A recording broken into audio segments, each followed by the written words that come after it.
एक बार को सोचिए कि आप एक ट्यूब के अंदर खड़े हुए पॉड में कदम रखते हैं। अंदर घुसते ही आपको एक ऐसी फील आती है कि आप किसी फ्यूचरिस्टिक मूवी के सीन में पहुंच चुके हैं। आप अंदर बैठे हैं और पलक झपकते ही आप एक स्टेट से दूसरे स्टेट पर पहुंच जाते हैं। आपको कैसा लगेगा अगर ये आपकी हकीकत बन जाती है? तो जब भी तेज ट्रांसपोर्ट की बात होती है तो लोग हवाई जहाज का सहारा लेते हैं या फिर बुलेट ट्रेन को भी इसका ऑप्शन मान लेते हैं। ऐसा कहा जाता है कि दोनों ट्रांसपोर्ट मोड से काफी कम समय में लंबी दूरी की यात्रा तय की जा सकती है, लेकिन अब ऐसे सिस्टम पर काम चल रहा है जिससे हवाई जहाज और बुलेट ट्रेन से भी काफी कम समय में ट्रेवल करना पॉसिबल हो सकेगा। इस ट्रांसपोर्ट की स्पीड की मदद से आप सिर्फ कुछ ही मिनट्स में कई स्टेट पार कर सकते हैं। आप भी सोच रहे होंगे कि आखिर ये कैसे हो सकता है और फिर उस ट्रांसपोर्ट की स्पीड कितनी होगी? तो चलिए इसका जवाब हम आपको आज के इस वीडियो में बताते हैं। दोस्तों, अभी जिस फास्टेस्ट ट्रेन की हम इतनी तारीफ कर रहे हैं वो दरअसल हाइपरलूप ट्रेन प्रोजेक्ट के तहत बनाई जा रही है और ये जल्दी भारत में दौड़ती हुई नजर आ सकती है। फिलहाल ये ट्रेन दुनिया में अभी कहीं पर भी उपलब्ध नहीं है। भारत में 2 राज्यों महाराष्ट्र और आंध्र प्रदेश में इस प्रोजेक्ट पर तेजी से काम चल रहा है। इस ट्रेन की खासियत ये होगी कि ये हवाई जहाज से भी फास्ट होगी। पुणे और मुंबई के बीच जहां अभी 3 से 4 घंटे का सफर होता है, वहीं इसके बाद 20 से 25 मिनट में वो सफर आसानी से पूरा हो सकेगा। हालांकि आपको ये बता दें कि ये कॉन्सेप्ट ओरिजिनली इंडिया का नहीं बल्कि इस तकनीक को सबसे पहले लाने वाले दुनिया के सबसे अमीर इंसान एलन मस्क हैं। इनकी बोरिंग कंपनी हाइपरलूप प्रोजेक्ट पर काम कर रही है। इनका मानना है कि आने वाले कुछ सालों में ये हाइपरलूप कॉन्सेप्ट को लोगों के इस्तेमाल के लिए हमारी जिंदगी में ला सकें। एक बार को ऐसा हो भी सकता है कि मार्वल की सीक्रेट वॉर्स मूवीज के आने से पहले आपको ये ट्रेन हवा में उड़ती हुई दिख जाए। आपको हम ये भी बता देते हैं कि एलन मस्क का ये आइडिया एक ओपन सोर्स टेक्नोलॉजी है, जिसका मतलब होता है कि सिर्फ मस्क ही इस टेक्नोलॉजी को नहीं बनाएंगे बल्कि इस कॉन्सेप्ट को कोई भी अडॉप्ट कर सकता है। इसका ये फायदा भी है कि हाइपरलूप को पूरी दुनिया में इम्प्लीमेंट करने का काम और भी तेजी से हो पाएगा। जब हर एक देश हाइपरलूप ट्रेन को बनाएंगे तो उनमें से हर कोई अपनी टेक्नोलॉजी में एक अलग ट्विस्ट लाने की कोशिश करेंगे। गौर करने वाली बात यह है कि एलन मस्क ने अपना फायदा न देखते हुए दूसरी कंपनीज को भी अपना विजन पूरा करने का मौका दिया है। मस्क अगर चाहते तो वो इसका पेटेंट कराकर अपना और भी फायदा करवा सकते थे, लेकिन ऐसा उन्होंने नहीं किया। इसका नतीजा ये निकला कि हाइपरलूप 1 जो कि अमेरिकन ट्रांसपोर्टेशन कंपनी है और अरीवो एक स्टार्टअप कंपनी जो हाइपरलूप ट्रेन को बनाने के लिए बनाई गई है, इस तरह की कंपनीज फिलहाल इस ट्रेन के कॉन्सेप्ट पर काम कर रही हैं। वैसे कुछ लोगों का मानना है कि असल में हाइपरलूप का कॉन्सेप्ट आज से लगभग 200 साल पहले आया था। 1799 में ब्रिटिश इन्वेंटर जॉर्ज मेडस ने ट्रांसपोर्टेशन को और बेहतर बनाने के लिए एक आइडिया प्रपोज किया था। इसके लिए उन्होंने एक एयर प्रोपल्शन ट्यूब का पेटेंट कराया था। खैर, उस समय तो इस बारे में कुछ नहीं किया जा सका, लेकिन अब हम उस आइडिया को हकीकत में बदलने जा रहे हैं। हाल ही में महाराष्ट्र की सरकार ने इसकी डिटेल प्रोजेक्ट रिपोर्ट यानी DPR के लिए सजेशंस और ऑब्जेक्शंस बुलवाए हैं। सरकार कह तो ये रही है कि इसी साल के अंत तक वो इसकी टेस्टिंग कर लेगी, लेकिन फिलहाल के हालात को देखकर यही लगता है कि ये प्रोजेक्ट अगले साल ही फ्लोर पर आ पाएगा। इसका हाल कुछ इस तरह उन प्रोजेक्ट्स के हाल जैसा है जो पेपर्स पर आसानी से चढ़ जाते हैं लेकिन कभी पूरे नहीं हो पाते, जैसे कि 2022 में आने वाली बुलेट ट्रेन। खैर, ये सब बातें तो बात की हैं, पर आज इस वीडियो में हम ये जानने की कोशिश करते हैं कि आखिर हाइपरलूप सिस्टम क्या है और उससे किस तरह बुलेट ट्रेन की तरह लाइटिंग पेस में ट्रैवल करने का सपना पूरा हो सकता है। इस ट्रेन की फिलहाल क्या पोजीशन है, इसके बारे में हम आपको थोड़ा सा डिटेल में बता देते हैं। सबसे पहले तो ये जान लीजिए कि हाइपरलूप ट्रांसपोर्टेशन टेक्नोलॉजी और वर्जिन हाइपरलूप इस प्रोजेक्ट पर आंध्र प्रदेश और महाराष्ट्र में काम कर रहे हैं। आंध्र प्रदेश में अनंतपुरा, अमरावती और विजयवाड़ा और विशाखापट्टनम इससे जुड़ेंगे। जहां तक बात रही मुंबई की, तो महाराष्ट्र में मुंबई, पुणे इससे जुड़ेंगे। और इसी के साथ महाराष्ट्र सरकार ने इस प्रोजेक्ट को पूरा करने के लिए अमेरिका के वर्जिन ग्रुप के साथ एक एग्रीमेंट भी बनाया है। इतना ही नहीं, महाराष्ट्र में अभी से इसके लिए ट्रैक बनाया जा रहा है, जिसकी वजह से इस ट्रेन की टेस्टिंग पॉसिबल होगी। वैसे यहाँ आपको बता दें कि हाइपरलूप आम ट्रेन और मेट्रो की तरह रेल की पटरी पर नहीं चलती। इस तकनीक में खंभों के ऊपर ट्रांसपेरेंट ट्यूब बिछाई जाती है, जिसके अंदर सभी बोगी हवा में तैरते हुए चलेंगी। ये तो हो गई हाइपरलूप ट्रेन की ऑनगोइंग प्रोसेस। चलिए अब इसके पीछे छुपी हुई टेक्नोलॉजी की बात करते हैं, जिसकी वजह से ये इतनी स्पीड से ट्रैवल कर पाती है। इसे हाइपरलूप इसलिए कहा जाता है क्योंकि इसमें ट्रैवलिंग एक लूप के जरिए होती है और हवाई जहाज की स्पीड से चीजों को एक जगह से दूसरी जगह तक पहुंचाया जा सकता है।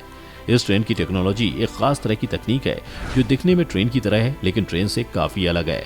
हाइपरलूप टेक्नोलॉजी में स्पेशली डिजाइन किए हुए कैप्सूल या पॉड्स का इस्तेमाल किया जाता है। इस कैप्सूल में पैसेंजर्स को बैठाकर या कार्गो को लोड करके जमीन से ऊंचाई पर बड़े आकार के ट्रांसपेरेंट पाइप्स पर दौड़ाया जाता है। इसके हवा में उड़ने की वजह से ये ट्रेन पाइप्स में इलेक्ट्रिक मैग्नेट के इफेक्ट्स के चलते ये ट्रैक से थोड़ा ऊपर उठकर चलती है, जिससे इसको ज्यादा गति मिलती है और इसी वजह से इसे ज्यादा फ्रिक्शन का सामना नहीं करना पड़ता। इस ट्रेन के ऊपर सोलर पैनल लगाने की भी कोशिश की जा रही है ताकि इसे रिचार्ज करने की जरूरत भी ना पड़े। ये पॉड्स जिसमें पैसेंजर्स बैठे होते हैं, इसको कम दबाव वाली ट्यूब में इलेक्ट्रिक प्रोपल्शन के जरिए हाई स्पीड दी जाती है। ये अल्ट्रा लो एरोडायनेमिक ड्रैग के चलते लंबी दूरी तक हवाई जहाज की स्पीड के बराबर दौड़ती है। ये पॉड्स जिन पाइपों में दौड़ती हैं, उनके अंदर वैक्यूम जैसा वातावरण होता है और हवा की गैर मौजूदगी में पॉड्स को 1000 से लेकर 1300 किलोमीटर प्रति घंटे की स्पीड से चलाया जाता है। इस हाइपरलूप का फायदा ये है कि इसमें पायलट की गलती या मौसम की खराबी जैसी समस्याओं का सामना नहीं करना पड़ता। ये प्रोसेस पूरी तरह से ऑटोमेटेड है। इसके जरिए किसी तरह का कोई कार्बन इमिशन नहीं होता और ये एक क्लीन सिस्टम है। इसी के साथ हाइपरलूप का उपयोग ग्रिडलॉक सड़कों से दबाव कम करने, शहरों के बीच यात्रा को आसान बनाने और संभावित रूप से मेनली फाइनेंशियल बेनिफिट्स को अनलॉक करने के लिए किया जा सकता है। इसी वजह से ये आपको फ्यूचरिस्टिक एहसास करवा सकती है। हालांकि इसके नेगेटिव पॉइंट्स ये हैं कि अभी इसमें सुरक्षा को लेकर काफी काम किया जाना बाकी है। दरअसल इसमें थोड़ी सी भी चूक होती है तो कई लोगों की जान जा सकती है। इसकी स्पीड के लिए बेसिक ढांचा तैयार करना जरूरी है, क्योंकि अगर गलती से भी पॉड लीक करता है तो आपकी जान कुछ ही सेकंड्स में जा सकती है। इसी के साथ ऐसा हो सकता है कि जब आप पहली बार इस ट्रेन में ट्रैवल करते हैं तो ऐसा हो सकता है कि आपको थोड़ा डिजी फील हो सकता है, यानी कि आपका सर चकरा सकता है। अगर आपको भी इसकी इफिशियंसी पर सवाल हो तो हम आपको हाइपरलूप पर काम कर रही स्विसपॉड कंपनी का एक कोड बता देते हैं। उनके मुताबिक ये ट्रेन यात्रियों या सामान को बिजली की रफ्तार से एक जगह से दूसरी जगह पहुंचा सकेगी। कंपनी के मुताबिक जिनेवा से ज्यूरिख के करीब 277 किलोमीटर की दूरी महज 17 मिनट में तय हो सकती है। इसी तरह न्यूयॉर्क सिटी से वॉशिंगटन डीसी की दूरी सिर्फ 30 मिनट में तय हो जाएगी।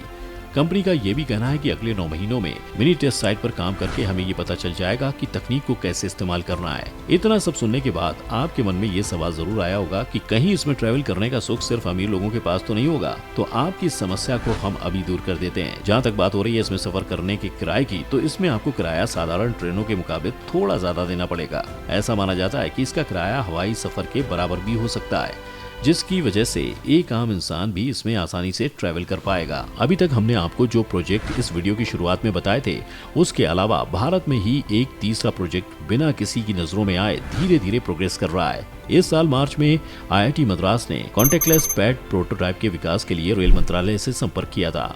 अब IIT प्रीमाइस में हाइपरलूप वैक्यूम ट्यूब तैयार किया जा रहा है। इसका भारतीय रेलवे द्वारा हाइपरलूप पर आगे की रिसर्च के लिए टेस्ट बेड के रूप में इस्तेमाल किया जा सकता है। इस प्रोजेक्ट पर एस्टिमेटेड कॉस्ट 8.34 करोड़ है। आपको बता दें कि स्वदेशी तकनीक पर कार्य करने वाली आविष्कार हाइपरलूप की टीम ने स्पेसएक्स हाइपरलूप पॉड प्रतियोगिता 2019 में टॉप 10 वर्ल्ड वाइड रैंकिंग हासिल की थी। ऐसा करने वाली ये एकमात्र एशियाई टीम थी। आविष्कार हाइपरलूप परियोजना को यूरोपीय हाइपरलूप वीक 2021 में मोस्ट स्केलेबल डिजाइन का अवार्ड भी मिला था। बात करें कि ये टीम आखिर है क्या, तो हम आपको बता देते हैं कि आविष्कार हाइपरलूप IIT छात्रों की एक टीम है जिसमें 70 सदस्य हैं। ये छात्र इंजीनियरिंग के 11 अलग अलग विषयों से जुड़े हैं। IIT मद्रास ने ये दावा किया है कि टीम आविष्कार द्वारा प्रपोज्ड हाइपरलूप मॉडल 1200 किलोमीटर प्रति घंटे से अधिक की टॉप स्पीड प्राप्त कर सकती है। संस्थान ने कहा कि टीम भारत में हाइपरलूप ट्यूब रिसर्च की लीडरशिप कर रही है और पहले से ट्यूब डिजाइन पेटेंट करा चुकी है। ये टीम 500 मीटर लंबी हाइपरलूप टेस्टिंग फैसिलिटी का भी कंस्ट्रक्शन कर रही है, जिसे 2022 के अंत तक चेन्नई के बाहरी इलाके में संस्थान के डिस्कवरी प्रीमाइस में पूरा होने की उम्मीद है। वैक्यूम ट्यूब विकसित होने पर यह अमेरिका में वर्जिन हाइपरलूप 1 की टेस्टिंग फैसिलिटी के बराबर होगा। इसी के साथ भारतीय रेलवे अब IIT मद्रास को हाइपरलूप टेक्नोलॉजी के लिए एक्सीलेंस सेंटर स्थापित करने में भी मदद करेगा। दरअसल मंत्रालय की दिलचस्पी स्वदेशी हाइपरलूप में तब बढ़ गई जब उसे पता चला कि आविष्कार हाइपरलूप नामक IIT मद्रास के 70 छात्रों की एक टीम 2017 से ही हाइपरलूप आधारित ट्रांसपोर्टेशन सिस्टम पर काम कर रही है। रेलवे मंत्रालय ने कहा कि देश को कार्बन न्यूट्रल बनाने में ये तकनीक महत्वपूर्ण भूमिका निभा सकती है, क्योंकि इसके लिए कम ऊर्जा की आवश्यकता होती है। स्वदेशी हाइपरलूप वर्किंग कैपेसिटी के मामले में अमेरिका में वर्जिन हाइपरलूप सुविधा के बराबर होगी, लेकिन इसकी कॉस्ट बेहद कम होगी। आपका इस हाइपरलूप ट्रेन के बारे में क्या कहना है? क्या आप इस ट्रेन में सफर करना पसंद करेंगे और क्या आप चाहेंगे कि ये ट्रेन आपके शहर में आए? अगर ऐसा है तो हमें कमेंट सेक्शन में जरूर बताएं। अगर आपको ये वीडियो पसंद आई हो तो लाइक और शेयर का बटन दबाएं। बाकी जितने भी लोग इस चैनल पर नए हैं वो जल्दी से जाकर सब्सक्राइब और बेल आइकन का बटन दबाएं, ताकि हमारी आने वाली सभी वीडियोस की नोटिफिकेशन आपको सबसे पहले मिले।